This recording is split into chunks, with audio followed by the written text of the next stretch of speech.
What happens when Scrappy-Doo falls in love with a plank?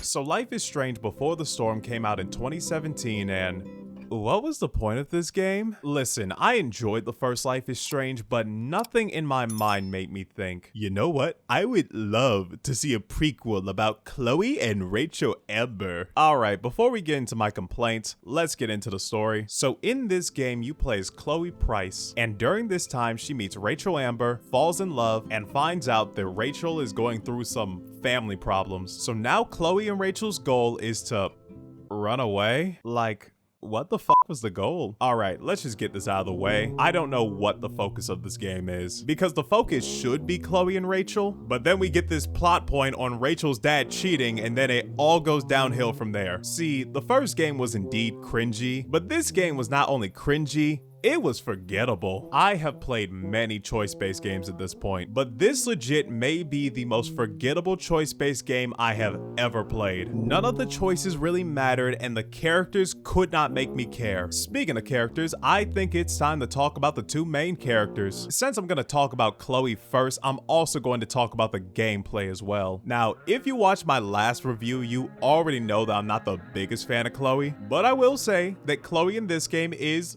better. But I feel like the only reason I say that is because in this game we play as Chloe, which means we can pick her dialogue choices in this game, which kind of feels like a cheat, but it does make her better. But the one thing I was not a fan of when I was Chloe was the backtalk system. I think Chloe is the writer's favorite character because they probably thought that they were cooking with this system. You know how Chloe has a lot of badass, snarky dialogue in this game? Well, in this game, you can use that dialogue as a weapon.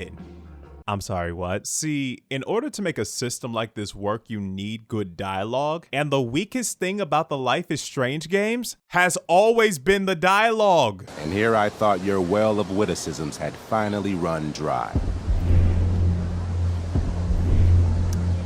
Oh, I get it. Because your name is Wells, right? You go around all day just hoping for an opportunity to make well references?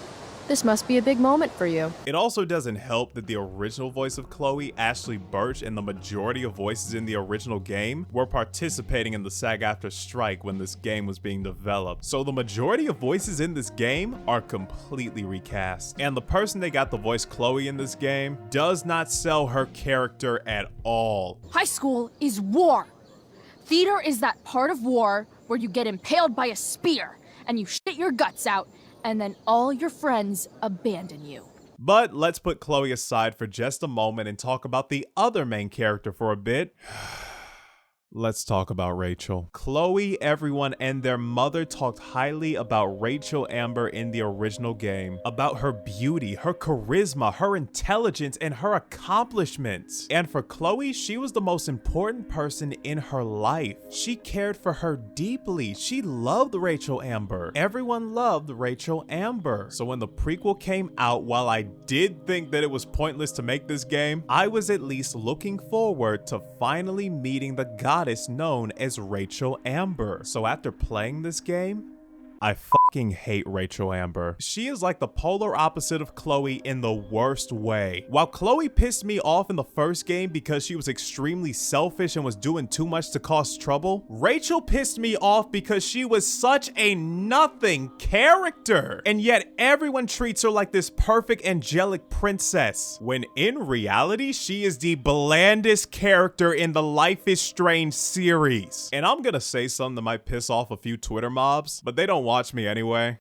Chloe Price and Rachel Amber is the worst relationship in the entire series. These two have zero chemistry. What happens when Scrappy-Doo falls in love with a plank? Ding ding, you get Chloe and Rachel. I can understand Chloe having a little crush on Rachel because she's pretty, but for her to be head over heels for this wooden plank makes zero sense to me. But for as shitty of a reason, at least Chloe has a reason, because I don't know why Rachel likes Chloe at all. I'm pretty sure the point the writers were trying to make with this relationship is that opposites attract, but I don't think any of them have been in a good relationship, let alone a relationship, to know what a real connection with a person is like. And what makes this relationship worse is when you remember the fact that eventually, the goddess known as Rachel cheats on Chloe with Frank and Mark Jefferson. And honestly, I would have loved it if they had told that story in this game. If the writers would have just honed in on this being a toxic relationship and Rachel was just manipulating Chloe from the start, that would have been a much more interesting story. Hell, it would have given Rachel a lot more character because she does it anyway. Honestly, this whole game felt rushed, not just their relationship. And I wondered why until I remembered,